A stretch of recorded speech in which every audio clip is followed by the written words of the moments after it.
All right, good evening, everyone. I'm Julia Shelton. I am the program director at the University of Iowa General Surgery Residency and a pediatric surgeon. And I am also the chair of the new program directors workshop, and as well as the lead of the education division of the APDS.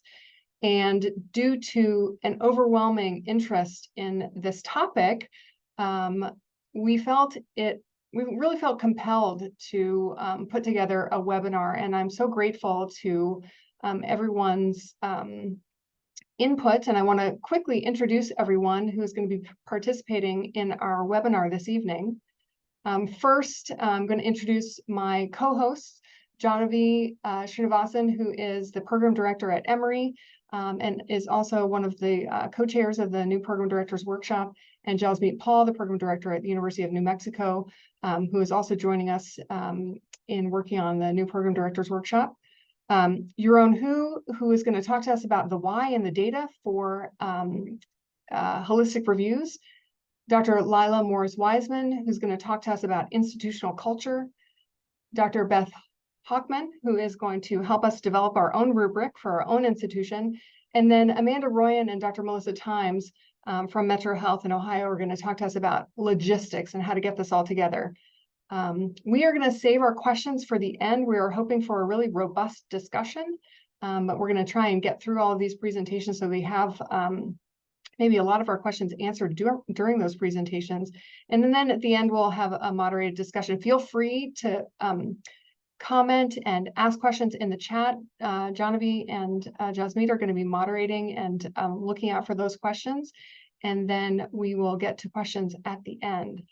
So I will turn over the screen to Dr. Yaron Hu, who is a pediatric surgeon at Lurie Children's and associate professor at Northwestern. She's one of the associate program directors of the general surgery program and also one of the PIs of the second trial, which seeks to understand and intervene on resident well-being. 212 general surgery residency programs are enrolled in that study. Research produced by the second trial has demonstrated an association between lack of inclusion in learning as well as resident well-being. And the upcoming third trial will focus on DEI and departments of surgery. Dr. Lila Morris-Wiseman is an endocrine surgeon who is an associate professor of surgery and vice chair of education at Johns Hopkins.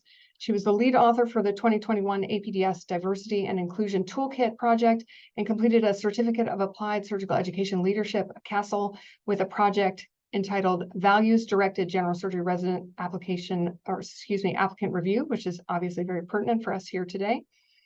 Dr. Beth Hockman provides the full spectrum of trauma, emergency general surgery, and surgical critical care to her patients while also serving at Columbia University in Washington Heights, New York City, New York. She's also interested in global surgery and global educational initiatives, and today will speak to us about developing a rubric for our own institutions. And then last but not least, Amanda Royan and Dr. Melissa Times will discuss the logistics of implementation from the perspective of a new program. Amanda Royan has her master's in education from Kent State University in higher education administration.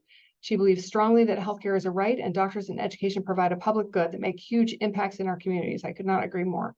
Leveraging those interests and working with the next generations of surgeons is the motivation behind her work as the program administrator of the Metro Health System Case Western Reserve University Surgery Program, where she has been since its inception in 2021.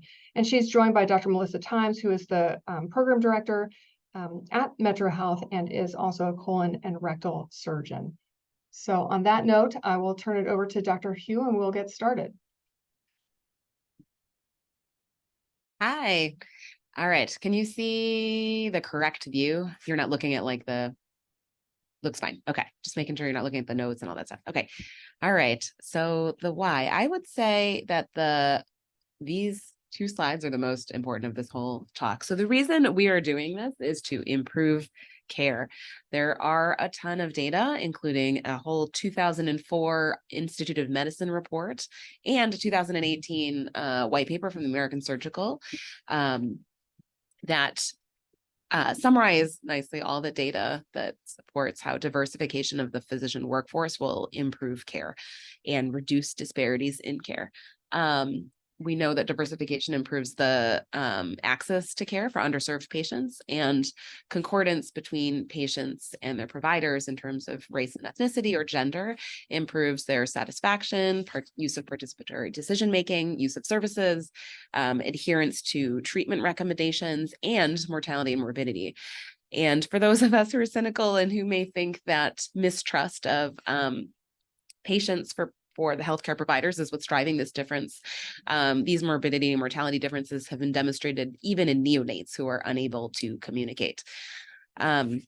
Moreover, it is not merely just concordance that drives care. Diversification has been shown to improve outcomes for majority providers as well. So in studies of diversity within medical schools, students' ratings of cultural competence and attitudes towards equity in access to care improve when they're exposed to other colleagues who are non-white. And similarly, another study showed that that majority identifying physicians had reduced explicit and implicit biases when they had been exposed to Black colleagues. And there are sort of preliminary data showing that perhaps the outcomes of minoritized providers may be better than their majority colleagues, specifically for female surgeons. Okay, so this is data from a variety of sources. And what I did is put together a timeline of a surgical career. And this is a cross-section in 2019 to 2020. So you can see in the US population, these are sort of the proportions. The US population is half female, 18% Hispanic, and 15% Black, but only, and we're about there for medical students, but for women, but not even close for Black and Hispanic medical students. And these numbers continue to drop off as we progress down the career pathway. So among academic surgical faculty, only 27% are female, 3% are Hispanic and Black. And even though today's webinar kind of focuses just on the getting people in the door, I would also make the point that retention affects recruitment. It is like a circular problem. And so you have to work on all pieces of the puzzle. You have to work on inclusion as well as just diversification. Over time, despite attention to this issue, I would also point out that we don't really seem to be improving. So this study compares general surgery applicants in 2008 to 2018. And while there is an increase in female applicants, there is an overall decrease in Black and Hispanic applicants. And to sort of drive home my point about inclusion, attrition when compared between 2001 and 2018 is again higher for women and underrepresented minorities. The proportion of underrepresented minorities decreased over time. However, as the proportion of URIMs in a program increases, their attrition decreases. So it affects not only that resident who is leaving, but the ones around them. It affects the community. And this quote, which came from qualitative data that we obtained at the beginning of the SEC trial, I think really encapsulates that idea about inclusion. And it's from a resident deciding where to go for residency, or from a medical student who is deciding where to choose for residency. And she said, when I interviewed, I thought they were intellectually serious and respected differences among each other and weren't very focused on one identity as a program. I wanted a place where people could research what they wanted to research. They could have hobbies that they wanted to have. People I met here weren't all doing the same thing. They had families or they didn't. They liked physical sports or they didn't. Just didn't seem to be a place where you had to be a certain way to fit in. And the conceptual model of inclusion I like the best is from the organizational psychology literature. I have a mentor from the business school here who sent me this. And the way they think about it is that inclusion is not only belonging, which we in second have been thinking a lot about in the last couple of years. And I think, a lot of people use those terms interchangeably. It is also feeling valued for your uniqueness. And so obviously, if you don't have either, that is exclusion. But here's what I think is different when you have one, interesting is when you have one, but not the other. So if you have belonging, like you feel like you fit, but you don't feel like people value why you're different, that means you are assimilating, right? And I think that's how a lot of minoritized people have gotten by so far in surgery. On the other hand, you could have differentiation where you feel like you're unique and people recognize why you bring value, but they don't truly accept you. And you need both in order to have inclusion, which is really what makes individuals engage and contribute and organizations grow. Okay, so if you're curious how your program is doing on the diversity spectrum, you can check your second trial report on page 2. We provide you some stats. This is my program, benchmarked against other programs in the country. So looking at 2023, it'll tell you you are in the first, second, third, or fourth quartile in the country for gender diversity, for racial or ethnic diversity, or for parenthood. I wanted to briefly go over the existing metrics that we have for selecting applicants. I know there's been a lot of noise about this one recently, the USMLE going pass-fail. And I love this perspective piece from the New England Journal, in which encapsulates it so nicely. The 3-digit step 1 score seems likely to be an indication of whether a student had highly educated parents, attended well-resourced schools, had exposure to years of test preparation and summer science programs, and had access to professionals who served as role models and mentors. Standardized exams can be the great equalizers they're purported to be only if everyone has access to the resources required to excel on them. Otherwise, they remain markers of generations of unequal opportunities for underrepresented students. Some other ones, which maybe we haven't spoken as much about, AOA status has also been shown to be differentially bestowed, I guess, where Black and Asian residents are much less likely than white students, not resident students, to be inducted. Letters of recommendation, there's also quite a bit of data about this, and this meta-analysis of 16 studies. Men tended to be described in agentic terms and women tended to be described in communal terms. There is similar data in the medical student literature for different races in terms of the words that are used to describe them. So it's just another thing to be cautious about as you're reading letters and thinking about what they say about people. Okay, the last thing I think is switch here. And I think we in general often say we're looking for people who fit, but in organizational psychology, they would tell us that if we're looking for people who fit in our current environment, we're going to choose more people who are like us. And the way we should perhaps think is not who would fit, but who would add to our culture. So that's something we have sort of reframed our thinking about here. Okay, here's a little definition about holistic application review or holistic selection. This is from the AAMC, and I think other people speak more concretely about this. And I think that's probably the best part of the whole webinar. So it is mission driven. It is strategically focused. It acknowledges diversity as a driver of institutional excellence, and it is informed by quantitative and qualitative data that your institution collects as indicators of success. It's not meant to be a quota system or a lowering of standards. Rather, it expands and grounds your standards in your program's mission and goals. Okay, that's it. I have 2 last slides, which I think are mainly for, I put there mainly for answering questions later. So I'll stop sharing right now and pass on to the next person. And while you stop sharing, I will remind folks who may have joined just a few minutes late that we are going to save all of the questions for the end.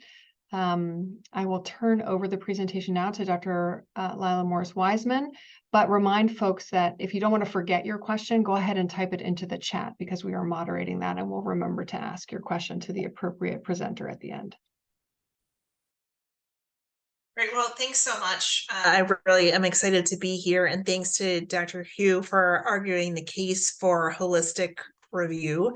And I'm going to talk about how defining your institutional culture really allows you to identify which residents may sort of contribute most, not fit, but in a more holistic way, which residents may contribute to the culture of your program in really unique ways.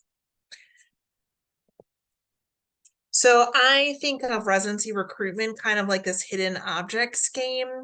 And, when you play this game, I think of, I kind of go line by line until I find one of those objects.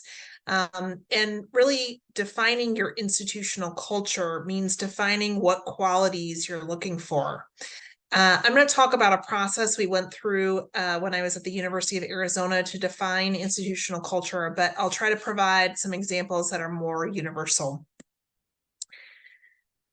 So the first step is to create a mission statement for your program. And if you haven't done this or haven't updated it, I would recommend finding your institution or department strategic plan or mission statement. This is just an example of ours, and adapt yours from there.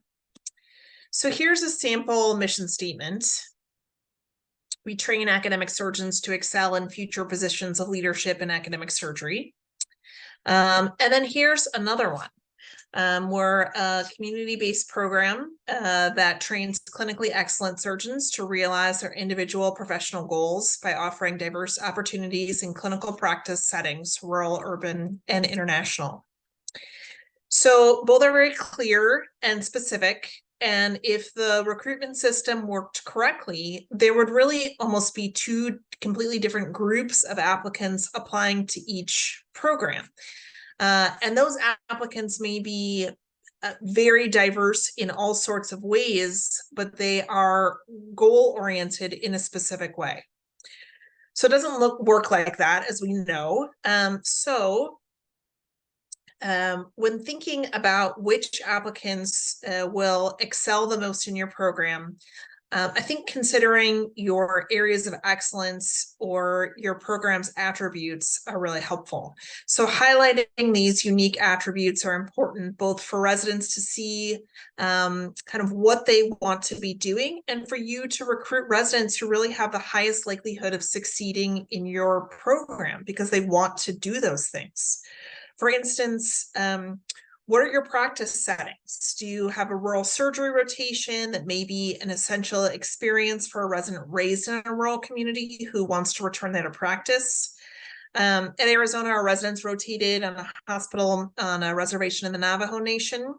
And so in addition to considering residents' interests in learning about care in this setting, it was really important for us to recruit residents with cultural sensitivity and demonstrated adaptability to different cultures.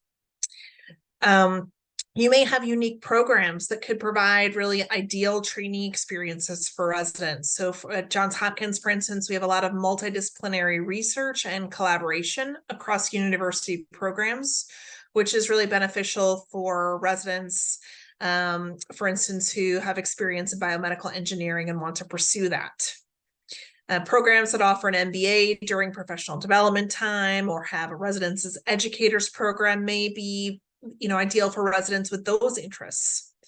And programs that have communities in which there are large populations of immigrants may find that residents who are immigrants themselves or who grew up in families that had immigrated to the US may relate best to that population.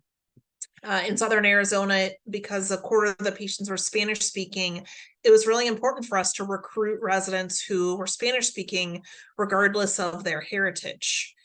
And this should remind you to look also at your community attributes if you haven't already, to try to recruit a residency class that reflects the community.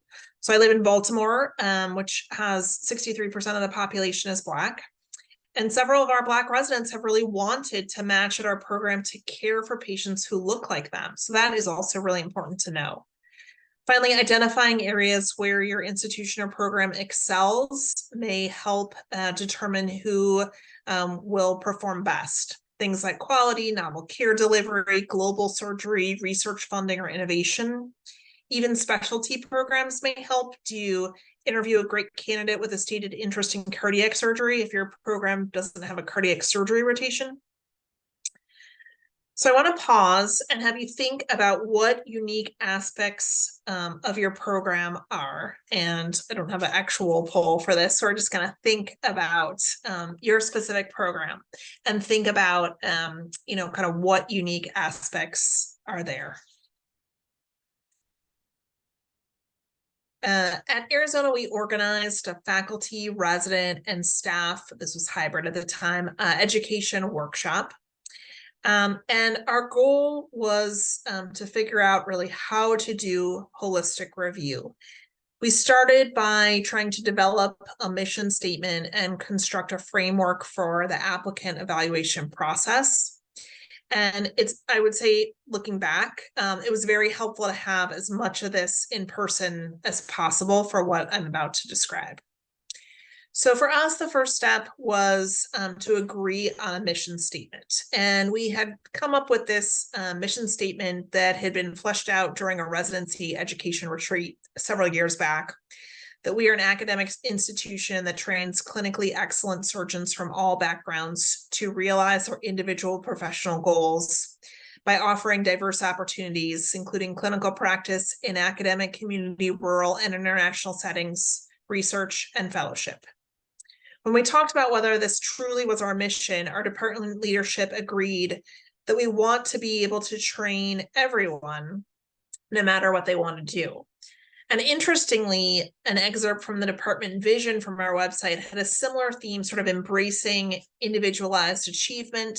We want our residents, faculty, and staff to define what success looks like for them, not only in their professional lives, but in all aspects of their lives, and then provide a clear path toward that vision, helping each person feel valued for their unique contribution and helping them understand their role in the larger context of the success of the department and the institution. So what we recognized during, as a group during this workshop, was that it was really hard to define what this meant. Who were we actually looking for? And this had perhaps been an issue in prior recruitment. Many residents didn't understand sort of how they would kind of fit into what we were looking for, because they didn't understand maybe what we were looking for.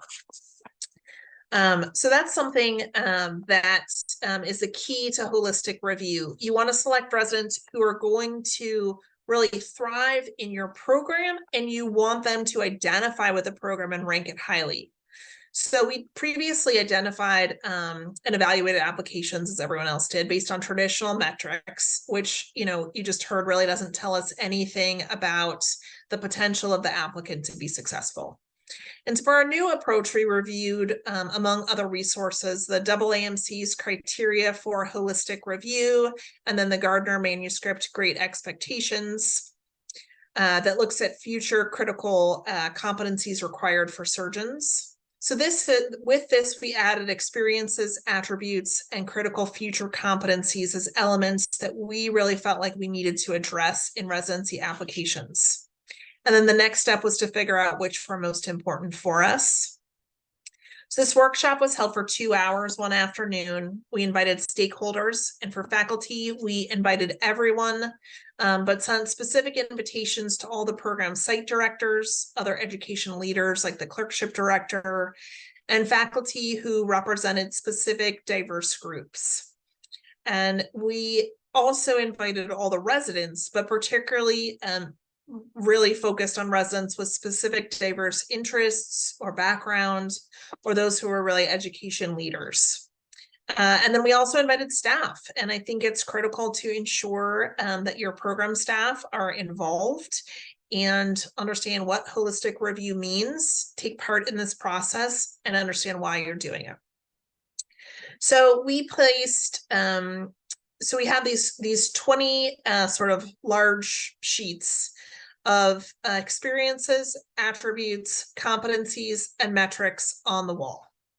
And we gave everyone Post-it notes and asked them to take several minutes and walk around the room and place blue Post-its on the 5 values they felt were most important to have in an applicant.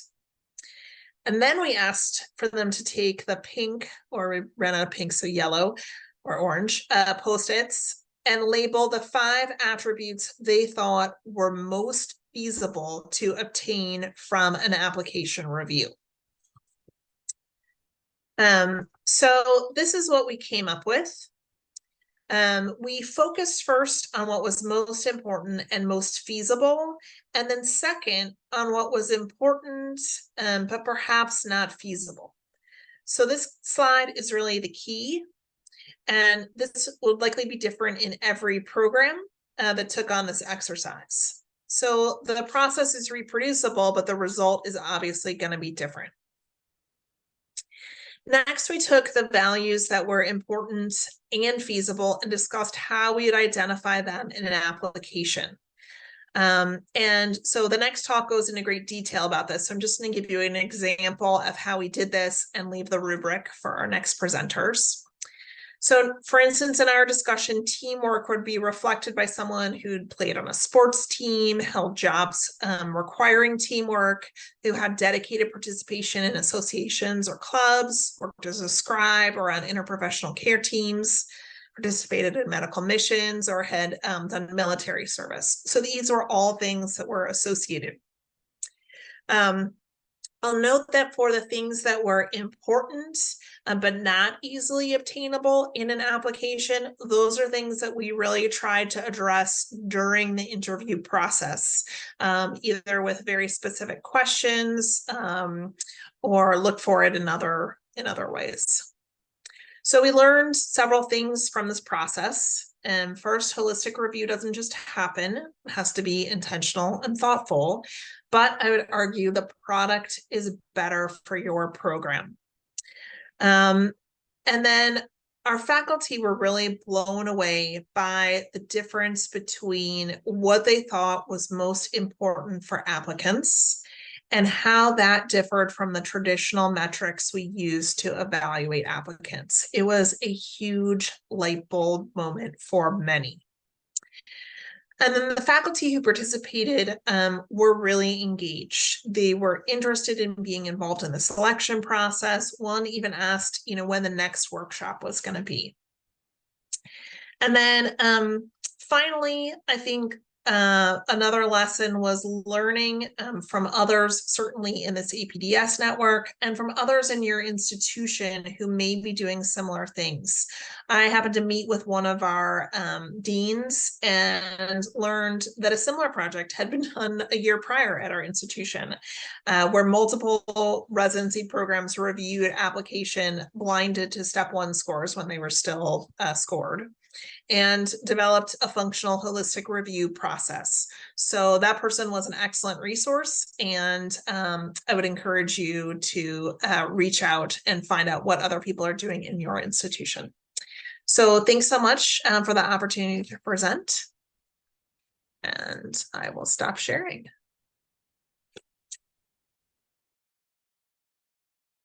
Great, thank you so much. We will turn the presentation over to Dr. Beth Hockman to talk about how to develop a rubric. Thank you so much. And I just initially have to react that our experience at Columbia was so similar to the experience that was just described. I'm tickled by the lessons learned and everything that you just described. And I'm going to preemptively also apologize for the repetition here in my presentation, but I think it's valuable to see that these processes are occurring in parallel, and as was just noted, the process at an individual institution will almost necessarily produce a different result, but that's kind of the idea here. The goals of the rubric, the goals of this process, as we've already started to talk about, is multifold. One, to make sure that you're developing a holistic review process, namely something that's fair and equitable. It's not just focused on historically biased metrics like schools and scores. But in addition to that, there's also very practical aspects to this process that are important. When developing or implementing a new process, it's helpful to implement a process that is in fact feasible and easier and less time consuming than what the prior process was. That's the way to ensure future success. So approaching the rubric that your institution may develop, and our approach to it was really also focused on how do we make this incredibly already onerous process of reviewing applications a little bit easier and a little less time consuming. And of course, that's particularly salient as we are now having to review far more applications. The pile is much larger than it was before. And then, of course, trying to be ultimately more objective and transparent than we were before. In our experience, and I think this probably has been paralleled by other places, a lot of times it's a very limited number of, or historically a limited number of people are reviewing these applications, and by virtue of that means that it's a limited set of eyes, and that is not necessarily the most objective approach to reviewing an application. So developing a more replicable and accurate tool that can facilitate developing an actual way to measure to the best of our ability the way somebody might thrive in your program is really ideal. So looking for accurate and precise tools is an important part of this process. And as has already been stated, the overall goal here is to find people that will thrive in your program and also beyond your program, wherever that may take them. And therefore, in order to thrive in your program, it's important to understand what your program's values are. So I don't want to go into too much depth about, how to brainstorm about your values, since we just had that amazing review of the process, which was super, super well organized. But just to highlight yet again, the resources that you want to look at are, what are the mission, vision, and value statements for your program, for your department, if your program doesn't have one, or even if it does, for your institution. These all might be ever so slightly different, but meaningfully different. And then, of course, all of us are trying to train residents that adhere to and succeed within the ACGME and ABS milestones. So those are important details to think about. And the community that you're serving, there may be specific values or specific focuses of that community that would be important for somebody that's going to thrive in your program.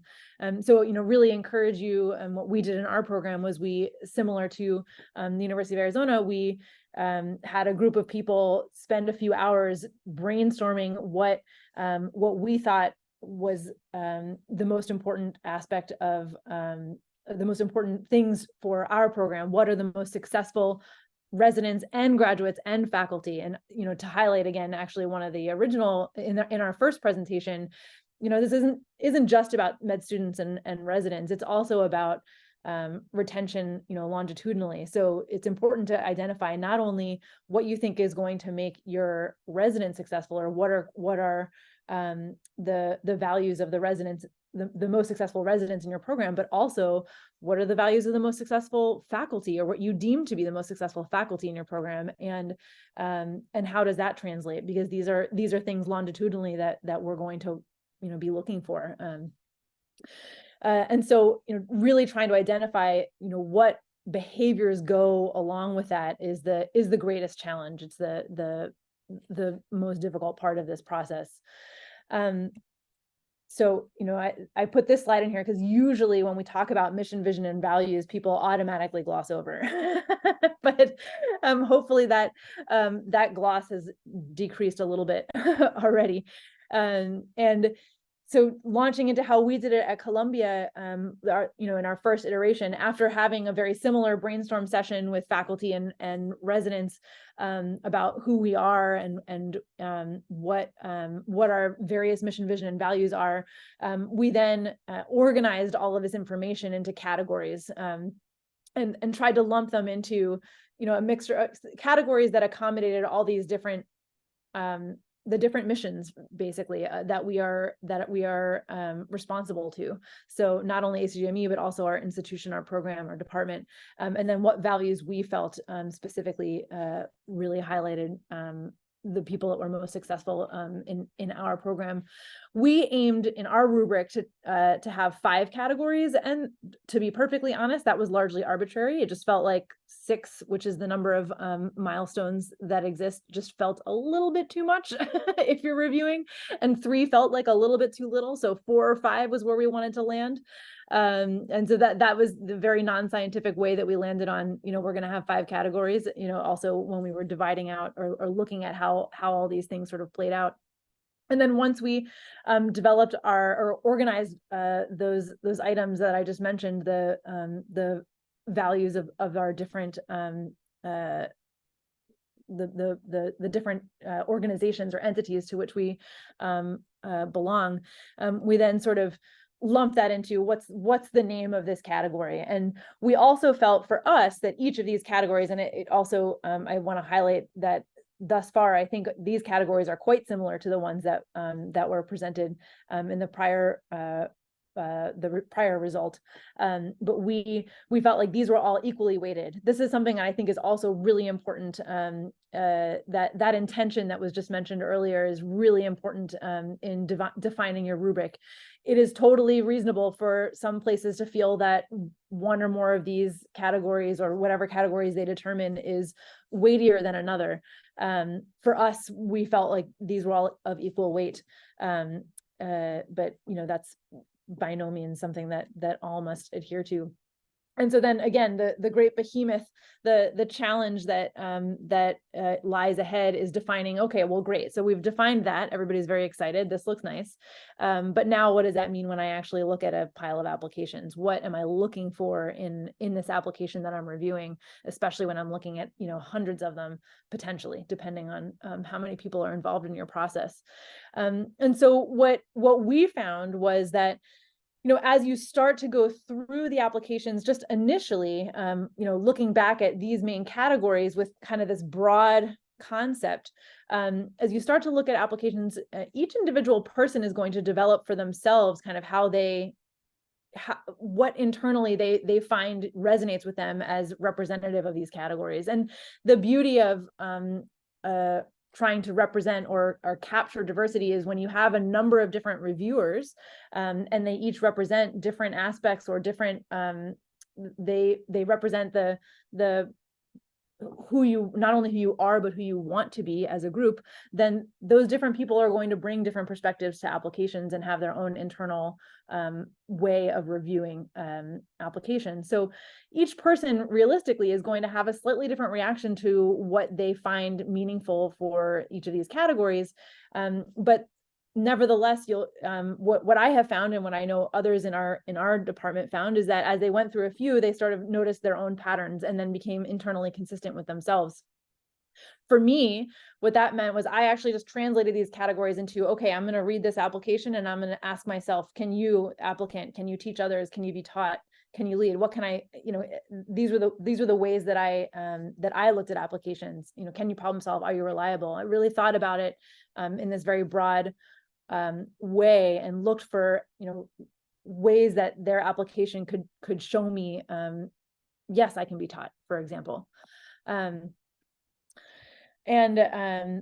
so I challenge you all, although actually in the interest of time, I'm not sure, maybe I shouldn't do this, but we can try with your on your phone. If you scan this QR code, I challenge you all to think about, if you were to look at the category, the milestones of medical knowledge and practice-based learning, we generally say, or what we applied to as broad values was, that this is represented by somebody who is a lifelong learner, who's able to be taught, who demonstrates curiosity and applies judgment, and seeks opportunities to fill knowledge gaps.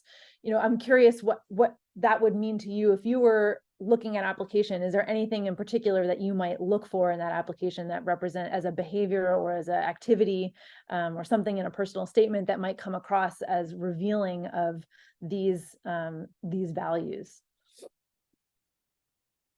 I'll give everybody a minute to think about that. I hope this works. I'm not really sure. Oh, it's working. This is so exciting.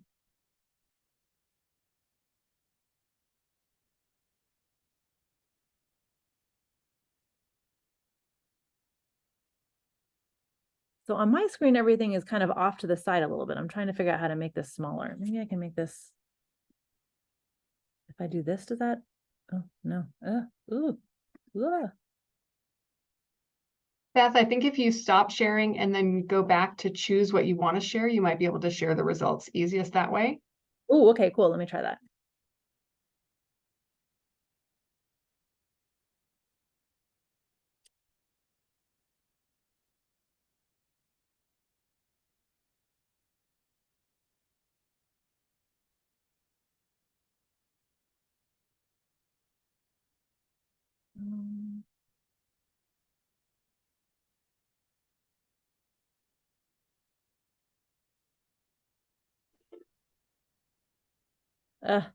Well, I'm seeing some of the answers pop up, but some of the ones that were originally put in there disappeared already. So I'm gonna go ahead and move on in the interest of time. But my point is that that already we did see a couple things popped up. I saw like 5 different suggestions appear. That so inquisitive is one, but there were several before that before I accidentally deleted. Oh yeah, experience as a scribe. Prior experience in healthcare. So, oh, look at this. Oh, it's working. Something, a business. It's off my side of my screen. I can't read it. So, oh yeah, submission of a sub-I or M3 experience with a patient scenario. I love it. Medical experience of some sort, interaction with medical professionals throughout personal or something that's off my screen experience. Amazing. Doing a presentation at a meeting. Yeah, so these are all really great ways to demonstrate medical knowledge and practice-based learning. These are all behaviors that theoretically one could actually identify in an application. And so that's what we were looking for. That's what each reviewer was kind of tasked with seeing how for them, what jumped out at them as something consistent. And then over time in our iterative process, as we practiced going through these, many people asked for examples and sort of as a guide. And so these were a lot of the examples that surfaced most consistently among our reviewers. And again, this is by no means exhaustive. This is by no means prescriptive. It is just what emerged for us most consistently. And I want to say yet again that we purposely did not tell people this is what you must look for as you're going through an application. We really wanted to leave things somewhat open to interpretation because we wanted to respect and embrace the different views that our program and faculty represent. And it was important that to us that we not explicitly say, I'm looking for this checkbox, that's it. But as I said, nevertheless, it was still helpful for some people, especially since this is such a new concept or a new approach. It was helpful to kind of list some examples as a starting point. One of my favorite things within the Can You Be Taught category was learning a new skill as an adult. When somebody described, and that could go in many directions, but if somebody described learning an instrument as an adult and ultimately performing somewhere, for example, that to me was, wow, that person can definitely learn as an adult. Amazing. So things like that are not necessarily exclusively, schools and scores. We also we used a score sheet just like this for the interview process as well, and added a couple little examples over time of what kinds of things can emerge in an interaction with somebody that would also represent these categories. So my next question to everybody is, once you have your rubric in mind, and obviously we've just described, an approach to developing a rubric that involves not only faculty, but also program staff and residents. I'm curious to hear what other people think. Is your reviewer pool an accurate reflection of who you are and not only who you are currently, but who you want to be? That's a really important detail. I think somebody mentioned earlier that if you're always choosing people that are like you, or, if you only have an applicant reviewer pool that is of a similar make, then you are likely to continue choosing people that fit that same mold, so to speak. And so it's important to have a pool of reviewers that represent, where you're not only where you currently are, but where you're hoping your program will be, and reflect the values or the views of or perspectives rather of those different people. So my question to everybody now is, who would you ask to be part of your application review process? How many people would you suggest, not how many people, what categories of people might you suggest be involved? So go ahead and take a minute to fill out this latest poll.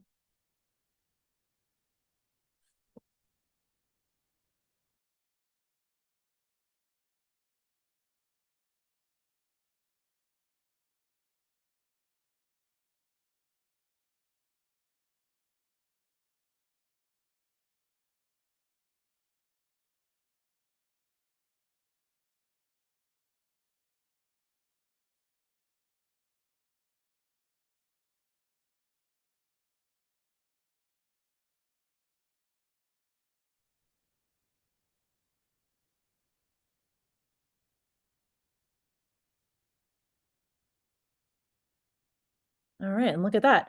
So, I think it's really valuable to see how many people across, the spectrum of our program are or across the spectrum of one's program are listed here. Obviously, PGY 4s and 5s seem to be most predominantly listed here, if I'm reading this correctly. Actually, I'm realizing 1, 2, 3, research, 4s, 5s, fellows. It looks like our bar for program leadership only and all faculty is not visible, but oh, there we go. I just made it bigger. Now you can see. So everybody, it seems like the majority of people agree that all faculty should be included, and then also seniors for PGY 4s and PGY 5s. There's a pretty significant majority that thinks PGY 4s and 5s should be involved.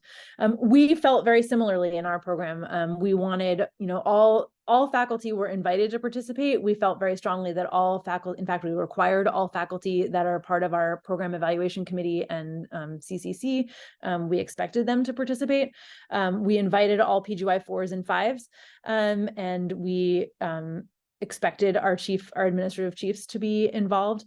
So we had, we really made sure that our pool was big, and that was important to us. Not only for the reasons I mentioned before, in terms of ensuring that there's lots of different perspectives that are weighing in order to truly represent the different perspectives of your program and department, but also we thought it was really, really important to have more than one reviewer for every applicant file. When you only have one reviewer for an applicant file, you are inherently then limited to that one person's bias. And if you can have two people, or not limited to, but potentially limited by, or hopefully that person isn't overly impacted by a particular bias, but nevertheless we are not always in control of our implicit biases, or unconscious biases rather. So the more reviewers that you have for a given application, the more truly unbiased you can be about how you are evaluating them. So we felt very strongly that our pool ideally would be large in order to facilitate reviewing not only in many applications, but having multiple people per application. And so the next thing, of course, is that in order to have a big pile of applications reviewed, you got to have a tool that is actually easy to use. And so we, over a series of years, iteratively improved on our tool, but we learned some basic things. From the beginning, what we did was we generated an individual score sheet that had all the names of the applicants pre-populated in it. We embedded calculations into our score sheet, and we learned to avoid drop-down menus or things where you type in, because that is laden with error. People click on the wrong menu, they mess up the embedded coding. It's remarkable actually how many different ways it can be messed up if people are typing their own thing. So we really tried to, over time, simplify how to fill out our score sheet. I also found that using conditional formatting was really helpful for giving visual cues. So if somebody forgot to actually fill in a row or accidentally typed the wrong number, then they might get a color that is quite alarming. And I also found it particularly helpful to highlight. Many people asked, well, what's the number that would actually get them an interview? So after the first year, we learned how many interviews, or what score would be most likely to lead to an interview for people's reference. And again, the conditional formatting on the right kind of highlighted if they thought this application was an amazing one and yet the score came out wrong, that might, or discordant with what they were anticipating. That's a helpful cue to maybe they're interpreting differently than they thought, or maybe they've filled in a box differently than they intended. And then, of course, because it's important to be evaluating this process and improving over time, and also in order to understand really what these score sheets mean, or why people are interpreting the way they are, having a field for comments is really helpful. We also in different years had a field to a drop down, or an option to say whether the person the applicant should be interviewed. And then within the interviewing score sheet, we also added a field to give the person an opportunity to say how they thought the person should be ranked. And I'll show you how we use this in a moment. In general, our focus really, or one of our main focuses was, of course, to reduce bias to the best of our ability. So we did this in a number of different ways. We really tried to minimize the filters that we used with our pool of applications. Instead of having all application reviewers have direct access to ERAS, where they could see other people's comments or see data organized in a one particular way, we actually downloaded the PDF files and gave each application reviewer their specific aliquot of PDFs of for their applications. And we also organized the content of the applications in a very intentional way. We removed all the photos. We included scores because they still exist or existed, but we just put them way down at the bottom of the PDF. And that's something for you all to consider within your program, is what other aspects of the application file do you think are particularly valuable? If you don't think they're valuable at all, you can leave them out altogether. If you think there may be some value, but you think it's less important to you than some other aspects of the application file, you can organize how those pieces of data are appearing in the file, and use behavioral organization or behavioral psychology to understand that many people are not going to necessarily scroll all the way down when they have a lot to do. We also, as I mentioned, ensured that we had multiple reviewers per application, and then we did our best when interview time came, we also had totally different interviewers for each applicant than those who were the reviewers for their file. We thought that was important, again, to just, the more perspective we could get, the better we could really get a well-rounded view of a person. We also, as I implied earlier, we gave out individual score sheets to people, again, because we felt it was important that people not see their other application reviewers' scores and adjust how they felt based on what they saw other people writing. So we, collated afterwards rather than having, that all accessible to everybody. And then this is a really, really important detail to us, was to have predetermined criteria for interview offers. So know how many interviews you're going to offer, and determine that at the outset. Determine, how you're going to decide what interviews you're going to offer. So the top scorers plus, anybody that's applying from within your institution. Those are the, very common reasons to offer interviews, and then set that number and not change it. So once you release your batch of invites, don't then, lay open for the networking to occur afterwards, where people are calling in and saying, oh, but this person didn't get an interview, but I really feel that they should because they're related to this person and I know them really well, or whatever. Obviously that's not always what happens, but the way to really stay objective is to not adjust your criteria as you're going along in the process, and to really be adherent to your internal plans. I'm just going to share a couple little bits of data from our program, and then I'll pass it on because I'm realizing I've gone way over time. But basically, we evaluated our process over the course of a couple of years because we wanted to see whether the rubric that we were using, or the tool that we were using, and our approach in general was fair, feasible, preferable, and accurate and precise, and then also whether and how it might support diversity. So we surveyed all of the application reviewers, and generally speaking, and this represents the application screeners, and then also the screeners and interviews, because we used interviewers because we use the same tool across all of these folks. And in basically, quite resoundingly, the response was that this was a fair process. It was easy to use. It was for those who had been involved in application review in the past, it was preferable. For the majority, it was preferable or non-inferior, neutral to the prior approach.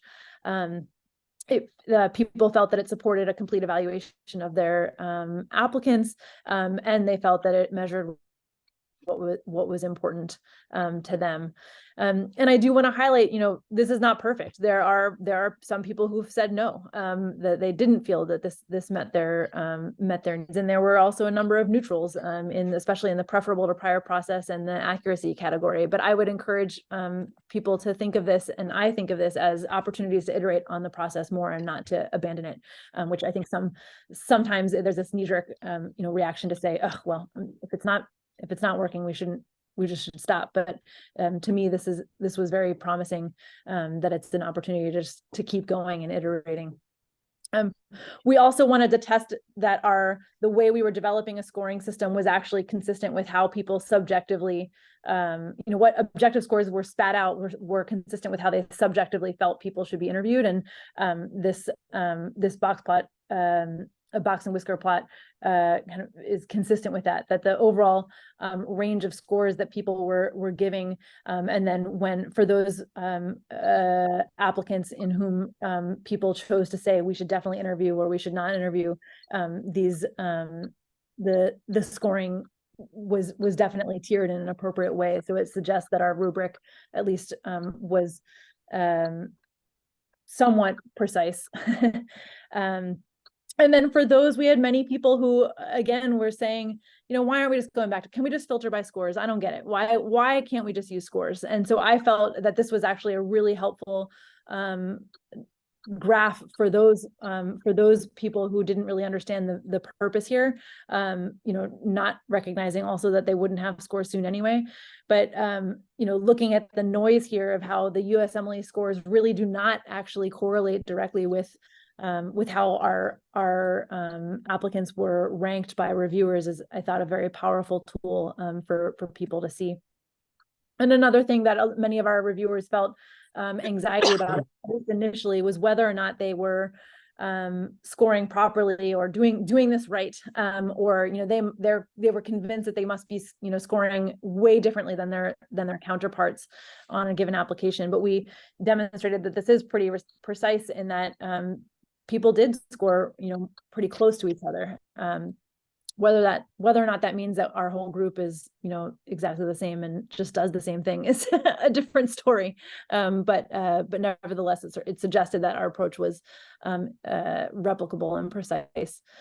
And then just in terms of the diversity piece, we expanded our pool over a couple of years, and really felt that it was important to highlight, as it sounds like most of the people in this group feel that the resident voices are as important, if not in some cases more important, in understanding who our program develops than some of our faculty. And so we, this box and whisker plot mess of us basically just shows how our faculty scores and our resident scores were pretty comparable in their variation, and it was really quite helpful to be able to have all of these perspectives. I do want to highlight also that another lesson learned that I hadn't really anticipated was that, particularly for the residents that participated in this, the process of reviewing applications for themselves also was quite informative and helpful for them in their fellowship application process, those who were applying for fellowships. And I think overall, what we found was this whole process was quite eye-opening and increased kind of general engagement in the juniors that were coming in. They committed to what what were the qualities that they were looking for, what behaviors would manifest as somebody successful, and then really increase the engagement of our education faculty and the senior residents in what it looks like to be a success that they imparted upon their juniors. Anywho, so that is my last slide, and I will pass it on to our next presenter now. All right, thank you, Dr. Huckman. We will turn it over to Amanda Royan and Dr. Melissa Times from Metro Health. Stay tuned. After this, we're going to have a robust discussion. There are some themes in the chat, and we are going to touch on all of them, so stay tuned. All right. Hi guys. I want to just reiterate what everyone else has said, is that there are very common themes throughout all of these presentations. So if there are parts that kind of duplicate what other people have gone over, I might skip over them a little bit just in the interest of time tonight. So no disclosures for us. I do always like to throw our residents up here because they are the reason why we do it. So never miss an opportunity to share their faces. So I want to take a look at our results, kind of do this backwards. I know some of the questions are, how do you go from all of these applicants to the entire process of the holistic match? So this is kind of a snapshot of what our application season was last year. So we had just about 1,100 applicants, and we used some very basic filters for our application requirements. And these are posted on our website, that they need 3 letters of recommendation, that they need to have USMLE scores, no minimums, they just have to have them. And then just some of those very basic requirements. From there, we filter down to the 809 applications that were holistically reviewed. From there, we landed on 84 applicants to interview. We ranked 42, and we ended up with a high match for our 3 categorical positions. Our method, I think a lot of people have touched on this as well, but just it takes time to fine tune it. So when we started as a program in 2020, 2021, our program director, Dr. Melissa Times, reviewed every application that came in. We were also outside of the match that first year, and so it was a unique situation. It was not standardized. It was really tough going through all of them. And so the next year we knew we had to identify more structure for our process. So we went from a lot of instructions for our reviewers and data points entered into Qualtrics, and huge discrepancies as we looked at these scores and we reviewed these applications. To then the next year, we refined it down to a 1-page rubric. We had 7 data points that are entered, and we noticed much more consistent scoring. And if there were questions, we were able to kind of head them off before they really threw off anybody's scoring for the most part. This year, for what we're seeing, is that we're continuing to refine the rubric and what's working for our program. It's never going to be, this is it, and always and forever. This is going to be a living document that is going to adjust and grow with your program and the faculty that are there and the residents. So we have had more faculty that volunteered to review applications. It wasn't pulling teeth to get everybody to sign up this year, and quick response too. So I think word is out about how much better of a process it was. And I will say that we haven't experienced panic in late September as ARIS opens. So it's the night before ARIS opens, and we're okay. we're not scared about what's happening tomorrow. I think the biggest takeaway for us from that whole process is to keep it simple. It was not simple at the beginning. It was framework, but it was a lot of framework, and we've just refined it down and gotten to a place where it's a much more approachable option for us reviewing these applications. So our rubric, like I mentioned, we got it onto 1 page, and the fact that you can identify all these different documents within their application and mill it down this way just makes it very approachable, we think, for the faculty that are reviewing it. So I just want to go over the, I'm going to say the anatomy of our rubric. So on the side, you can see we have a score 1 through 5. Up at the top, we have identified the areas that we are going to be evaluating our applicants. And then as you go down, we have benchmarks, and we have clear expectations or guidelines for how to score somebody in those areas. And then down at the bottom, where I think this really helps, is we have here where to find it. So even if it's somebody that isn't as used to reviewing all these applications, they're newer, it's where am I going for this? But then if you notice, as you go through the application, over on the left-hand side, we have some of these categories that are a little harder to describe. These are the ones that people really struggle to, how do I score those? How do I pick this up in the application? We have those on that side specifically because those are ones you're going to evaluate as you go through this entire application. So those you're evaluating the entire time, and we point that out to the to our reviewers that this is something they should keep their eye on. On the back side of our rubric, we have our notes section. There's always questions, like I said. We try to head off some of the questions, so we'll go over a little bit of that in some of these sections. So Academics, you can see we also don't include USMLE scores here. We factor that in later in our ranking decision, but not in the decision to interview. So we look at their clerkship scores, we look at their class rank. Well, some of these MSPEs now, they aren't offering those. So we offer instructions for our reviewers if that stuff isn't there. I also went as far as giving them averages and telling them how to put the score in there. So it's one less thing they have to think about as they're doing that. So their cognitive load isn't not asking them to read and do math at the same time. So for research, again, we picked some benchmarks so that we could identify. And I tell the faculty that, you know, it's not always one or the other in this area, but these are things you're going to see and use your best judgment. So there is a little bit of that in there as well. Letters of recommendation. We decided to kind of break down some of the common language that we see in these letters. We let our reviewers know that the majority of the letters are going to be in the 4 and the 3. The 5 are going to be less common. And I usually try to give examples as I review how to go over this with them. What are going to be some of the top things you're going to hear, and what are some of the red flags that you're going to see, and how to identify those.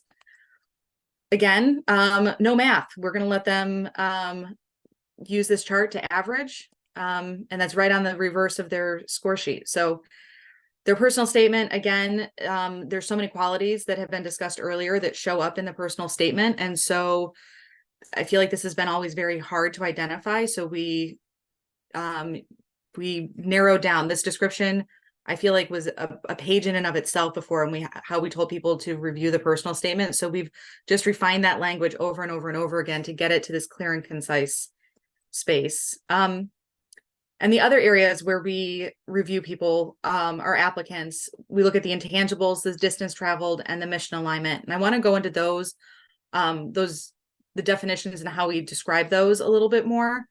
But we kept it simple, and we let them, if there's 1 example, 2 examples, 3 examples, we don't have them quantify too much more beyond that. It gets too much into the weeds, it seems. So we think that this has simplified it quite a bit and gives them an easy way to identify these things. So intangibles, these are things that we say are qualities and activities that demonstrate attributes that will help a candidate be a successful surgery resident. Not a comprehensive list. It's one of the first things I tell them. Every year we have things that pop out that we're like, wow, this person does this. I had no idea that was even a thing to do. And it'll surprise us. And we're like, that will really translate well into somebody in our program. So we give them some examples, but never tell them that it's this specific thing that we're looking for. Distance traveled. These are hurdles that the applicant has overcome. And again, this isn't a comprehensive list. I know it says it on our notes page, but everything from having jobs in college, being first generation, a single parent, whether it's them or their parent they were raised by a single parent, underrepresented in medicine and other significant life experiences. It really opens it up to not just that underrepresented and minority definition of diversity, but the whole picture of everybody's experiences beyond that. Mission alignment, it's been touched on. Our mission is here. I put it there because I know all of our faculty do not have it memorized as much as we would like them to. And we give examples of how they're going to see this play out in the application.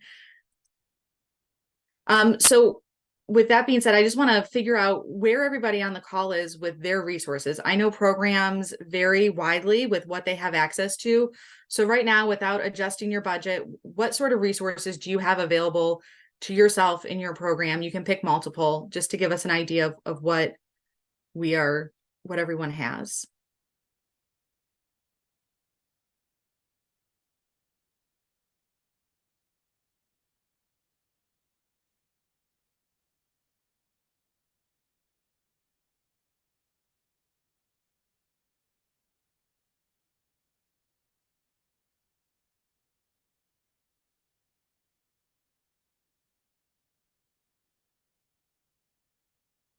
Okay. Do we have the polling, or can I not? Oh, there we go. Okay. All right. So it varies quite a bit. So we have programs, some invest in using a tool like Cortex, some have access to Qualtrics and REDCap.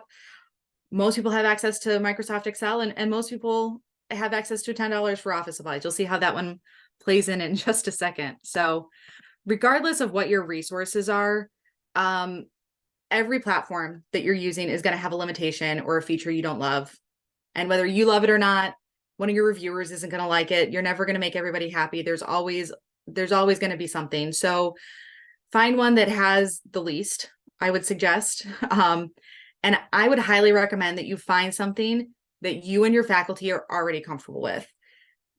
Change management is already such a big challenge that when you add another level of discomfort on top of it and asking your faculty to learn an entire new system or an entire new program, it's going to be overwhelming and you're not going to get the buy-in.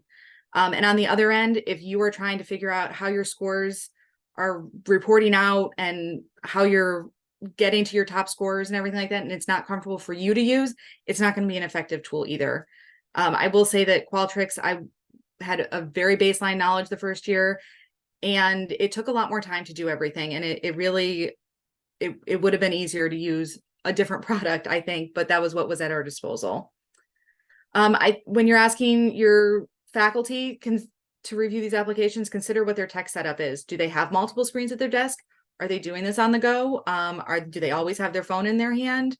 What are some of those qualities? And figure out how you can adjust your process for them. I will also say minimize the amount of data entry. You're asking for mistakes. You're asking for incorrect numbers to be put in. You're asking for things to be put on wrong lines, wrong places, etc. So the less you can put in, the less error you're open to. And it simplifies it for the faculty, makes it more approachable as well.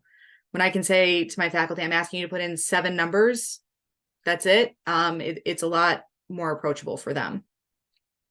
And then make a plan to review your top scored applicants and finalize your invitations. So this is going to look different in every program. For us, our initial review, we only have one reviewer look over those applications. As a smaller program, we don't have the faculty to be able to do that, but we figure out where the top scores are and we look at the top scorers and give them a much more thorough review as the program leadership. And we dive into those a lot deeper and figure out who to invite from there. So no matter what what you have, you can take this holistic review process and implement it, whether it's Cortex, it's Eris, you have Qualtrics or RedCap or good old Excel that you can sort and you can put in your formulas and everything. You can make it work for your program. There really isn't a magic product that's out there. You can make it work at any of these. So now that you have your rubric, what else do you need to do? You need to train your faculty on how to use it and explain. If they weren't directly involved in the development of it, they need to understand the why, the how, and everything that goes along with that.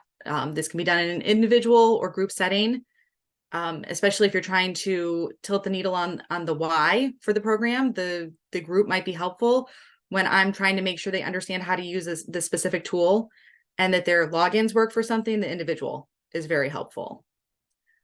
Clear expectations. So when we send out their package of stuff to review, these are the applicants you're assigned, etc. There's a clear number of applications. We let them know this is about how long it's going to take for you to review. These are the deadlines we have for you. We make all of that very clear from the beginning so that people don't jump in and, oh, I thought this was going to take me 20 minutes and it's taking me 5 hours. So they have an understanding of that. We also tell our faculty that it's okay not to score on some of these applicants. So as you're going through and you're reviewing them and you are building up this across all of those different areas and you see the application for what it is and you understand where the high scores are, if somebody really isn't just a good fit for our program, it's okay for them to comment reviewed but didn't score for us. And that might not be the case at every place, but for us and for the number of faculty that we have to get through the applications, this is something that works for us. Follow up, send reminders, get status updates. Don't just wait until that deadline you set and say, okay, where is it? Check in, make sure it's happening. Give them a backup, a buddy system. Together for 2 faculty, these are all the applications you have to do, etc. Somebody's going to get a really tough call schedule. Somebody's going to have an emergent case that comes in. somebody's going to have a family issue that comes up and stuff happens. So just have a follow up so that, and you're not, the day before invitations going out, still reviewing applications and not at that point where you're finalizing your invitations. Distributing the rubric. So for us, having it on one page, we went old school and we pass it out in clear plastic sheets and with a dry erase marker. And as the faculty go through, they can actually put down their scores and tally and work their way through the application and really have a full picture of what's going on and feel confident when they record their scores at the end. This works for us. If your faculty are on their phone and on the go all the time, it might not be the best solution, but again, it's sometimes helpful to think outside the box on some of this. Low tech is okay sometimes. And then be available to answer questions. So if somebody has a question before they get through all of their applications and realize they did it wrong, make sure you get those questions answered. And then prime your faculty for feedback. Excuse the typo there. So make sure that when you're training them on this, let them know that at the end of this, you're going to want their feedback on how to make it better. That is most of what I have for tonight. So we'll turn it back over to the moderators. Thank you so much. I want to acknowledge everybody who put so much time and effort into all of these presentations. And I know, and thank you for waiting around. We are going to extend just for a bit to really get to some of these themes in the question. And I'm going to turn it over to Genevieve and Jasmeet to introduce those questions. And then I will continue to moderate the chat to try and make sure we get all of these questions answered. I think for the panel, once again, thanks for all your wonderful presentations. And as we were kind of discussing amongst ourselves, it seems like a very prevalent theme has been wanting to have a sense about how one functionally gets from 1,000+ applications down to something that truly can allow for holistic review so that each student is actually getting a fair shot with their application. If you could potentially address that for the audience, I think that'd be very helpful.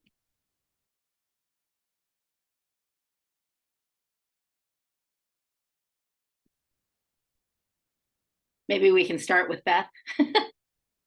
Yeah, sure. So basically my my goal here, or my approach to developing the rubric was specifically to make it easier. When I first had to go through several hundred applications, I thought my eyes were bleeding and I couldn't remember anything about any individual person at all. And so to me, and I was absolutely confident that I was making completely irrational decisions. And so I found, for me, because it's the way I function, was that developing a score sheet was going to be useful no matter how it was going to work. And what I learned from others was that having the score sheet itself actually made the process much faster. Once you get through the first couple, learning what it is internally, like in your mind, what you're looking for, what jumps out at you, it makes it way faster. And in fact, I was able to like time myself going through these. And I think, that there's it's a testament also to, as you iteratively develop this score sheet, having, truncating it down to something very simple is important. I can't overemphasize enough the value of having numerous faculty and residents involved. It's practical. It's simply practical. That's the best way to get through everything, to be perfectly honest. But also, I think it is highly valuable for the reasons that I mentioned before. I think it's valuable to everybody. It helps them get engaged. You learn things reading through applications that impact how you function as a teacher and a mentor. It's just a very, very impactful process, I think. So it makes it faster ultimately.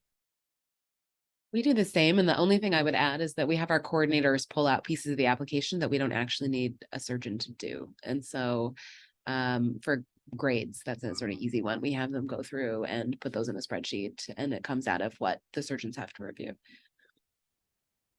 I think one thing I would also add to this, I think I can't remember actually which presentation it was in, but abstracting some of the things that don't need to be in the packet that you give people to review to help avoid bias.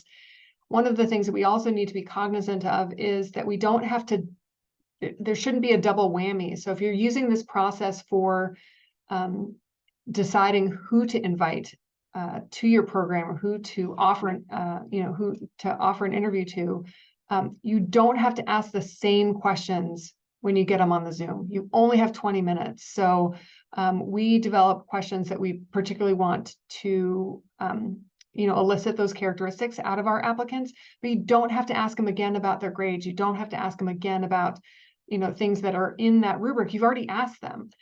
So you get to save time that way. And you also get to be a little bit more deliberate and get some of those details out when you meet the person face to face, whether it's in person or on the Zoom. We also have semi-structured interviews so that people don't go wild. Like we want them to ask about leadership, and here's some 3 questions that they can choose from or something. We do the same thing. And, obviously, Yaron, you probably have the data on this, but applicants like that. They really like to have a structured interview. And we have sort of a standard pool of questions that we've developed around the characteristics that we've defined, mission driven, that we've defined as important to us. And then every year, shortly after our interview season, we go through again and kind of think about, what are the questions that we wish we had asked? So we're constantly adding to that pool. And then we have 3 interviews, 2 with faculty, 1 with residents, and they each get a characteristic. So oftentimes our residents will ask the questions that have to do with teamwork because they're working side by side. The faculty who might have a little bit more interest in being a mentor in research will really probe them about any research projects they've had or other things. So it's a way to really allow delving deeper into those questions that you think are going to help you understand if this resident is going to be an add to your program, as opposed to just a fit. I think if I were to kind of summarize what I'm hearing from everyone from programs that are developing this is really being deliberate about sitting down with your selections committee and making sure you identify the values that have led to successful trainees in your program, and then creating those metrics to actually select out whatever factors you can from the applications so that you have really given, in a sense, a holistic review to all of these applications. It's just some of them are the ones that are going to be the ones that then get in even fuller review for selection for interviews. Jasmeet, do you want to? Yeah, thanks. I think the other theme that's come up in the chat, and it was also on the listserv, is, how do we maintain standards while doing a holistic review? And namely, how do we maintain standards and ensure that we have appropriate board passage rates and patient outcomes if we are de-emphasizing the board scores? So I can ask our panelists to comment on that.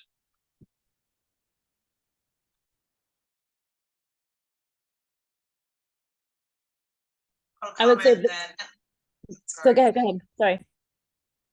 So standards, I had posted something in the chat, but standards is an interesting phrase because I'm not sure what standards means unless we're talking about standards from a score, which we know that scores don't tell us a whole lot about the potential. My daughter's is trying out for a volleyball team, and she's 11. But I told her, the things that are really important is not how great you are today.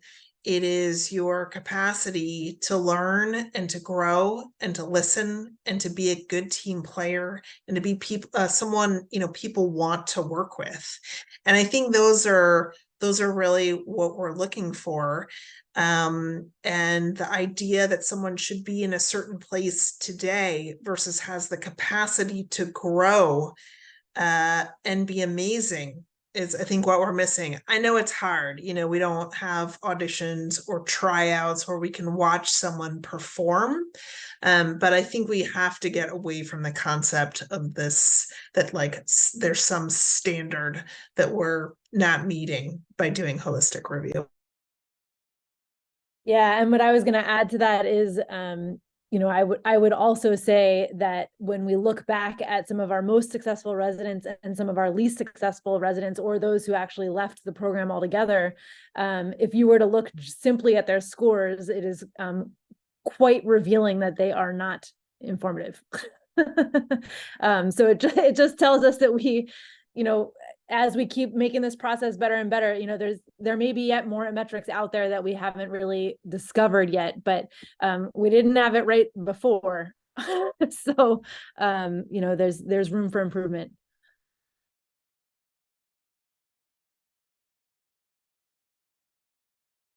I put a couple studies in the chat, and I think Dr. Spain did as well. There's really not that much data about how test scores improve ability to deliver care.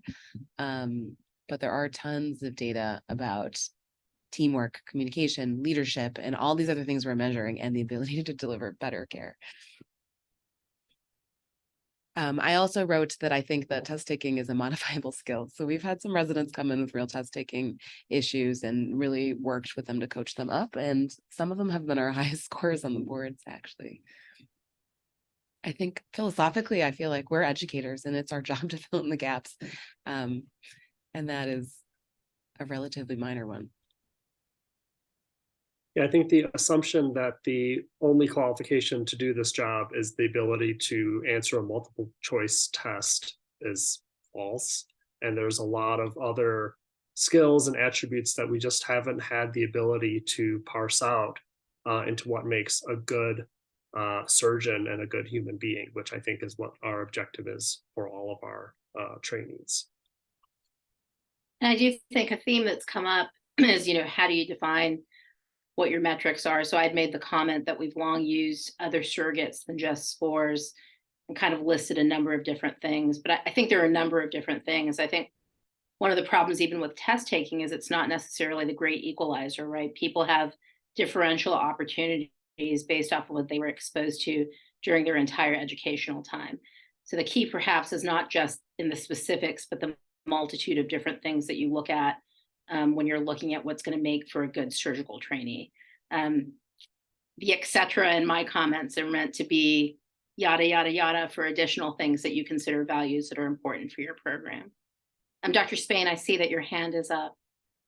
Yeah, I think Scott's sort of alluding to this, which is, you know, I think when you have these different buckets, you have to be careful that for some people they may be mutually exclusive, right? So, you know, if you've got to work 2 jobs to pay your way through school, you may not have time to participate in team sports and display other talents. So, you know, I think some of these other buckets you got to look at, and, you know, can't be everybody has to do all of these things, right? So somebody who doesn't have the opportunity to participate in sports probably has something else about them that's really interesting, or, you know.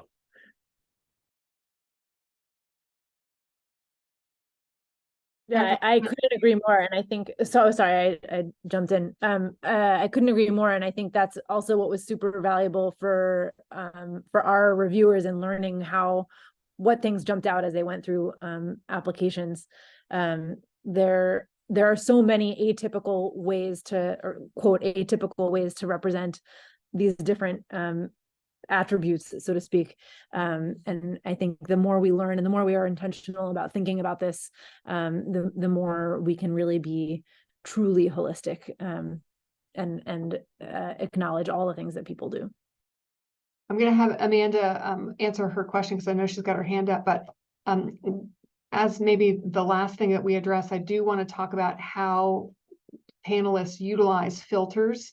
We really understand that there is no way realistically that we can read through 1,500 applications with all the same weight. So we'll get to that, but I'm going to have Amanda make her comment first. Oh, yeah, I just wanted to add on that I think one of the adjustments I would say to more programs moving towards a holistic application review is you're always kind of wondering what coaching these applicants are getting and what people are telling them to put in their application, because you will have one person that writes their personal statement about having experienced homelessness or having had an abortion or any gambit of experiences, and then you have another applicant who has very little personal information in there, and it's really hard to gather that in there. So while you're doing this, you do always have in the back of your mind, you're wondering, are we missing people? And it's not really about the process, it's about what people are putting there for you to understand. And that's part of the growth process, I think, into holistic reviews. And as more programs move towards this, I think we're going to see that happening a little bit more. I think we have to accept the fact we are going to miss people. It's an impossibility to look at 1,200. I'm going to miss good candidates. We just have to make sure I'm not systematically missing a category of good paid candidates, right? And so whatever we do, it's going to be imperfect. The good news is I'm not the only option for all these applicants, right? So you're going to miss them. You can't find every great applicant. You just have to make sure you're finding a good pool that is representative. Right. I can quickly comment about how to filter down a little bit. We do use filters. We use them very sparingly. We list on our website what our application requirements are.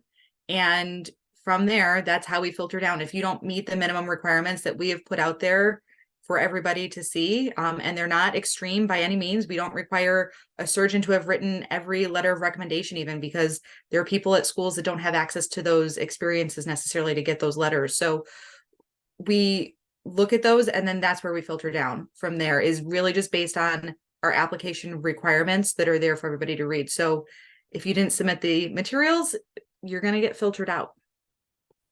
So we have a similar approach, and we do use step 2 score now as our filter instead of step 1.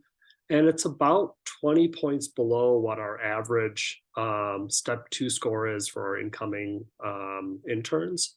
That way we are maintaining a minimum academic standard on the ability to take a multiple choice test, but that's not the only thing that we're looking at. And then in our rubric, the score only their step 2 score only accounts for about 10% of their total score. So you can have a lower side step 2 score, but be a master in all the other domains and have a higher overall score than somebody who scored a 270. So it's all about how you emphasize it within your overall holistic review.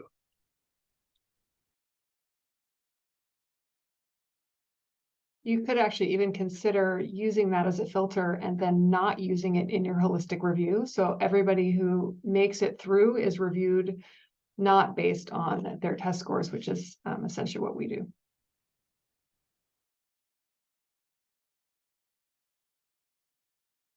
Other common filters that I see used are graduating within 2 years. There's some discussion in the chat about filtering out people who have had felonies and potentially misdemeanors. And then I do acknowledge that other programs do filter out people from country of origin, country of medical school, although you are gonna miss out on some stellar applicants if you exclude IMGs categorically. Some institutions understandably are not able to financially support all applicants with visas. And so it's important obviously to understand your institutional capabilities when it comes to choosing which of these filters might actually help for you. There's no sense in spending a lot of time to look at an application if realistically you don't have the capability of hiring that person.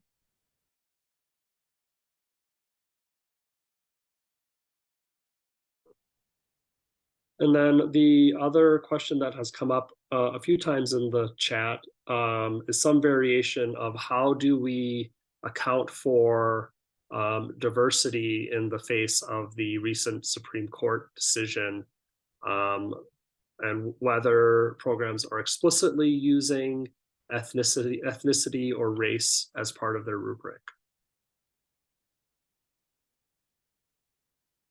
We just had a talk from one of our lawyers about this last week, and I put in the chat, like, that decision really only applies to admissions to schools, and the hiring employees is very different than that. that being said, the recommendation was if you do all those things, Jasmine, just don't advertise it. Like, don't say we're looking for people with X characteristic. Like, say we look for people who, have had challenges in whatever, life, finances, work experience, blah, blah, blah. But I mean, the recommendation, because it's probably, it's the next thing that they're going to come after. At Yeah. Emory, we actually were told by our DIO that they've received letters in advance of application season, that if they find out residency programs are doing this, they're going to explicitly go after us. So I think that's why I kind of mentioned in the chat, it's probably a good idea to consult your institutional DIO if there have been any explicit issues at hand that they're concerned about. They exhorted us not to document anything around ethnic backgrounds. I Yeah, think, one of the presenters talked about the distance traveled metric, which encompasses ethnic background, race, also socioeconomic status, being from a rural environment, having to work during school. Those things, we fold all of those things into our distance traveled metric. So it's not explicitly looking at racial or ethnic diversity, but looking at all types of diversity, including gender and sexual orientation. So that's a much less explicit way of trying to increase your diversity. and then one of the other things that we do is we don't specifically look at certain characteristics, but we do take certain characteristics based on self-reporting in the AIRS application, look at our whole applicant pool, and then look at who we have invited, and we make sure that they're not skewed. And that's just a double check to make sure that we haven't inadvertently introduced some type of bias, either in changes in the holistic review committee or who knows what, but that's just a double check for us to make sure that we're staying on the track that we've set out for ourselves. We do the same, and we do a double check around the time of ranking too. So like, what does our top 10 look like, or our top 20? Same.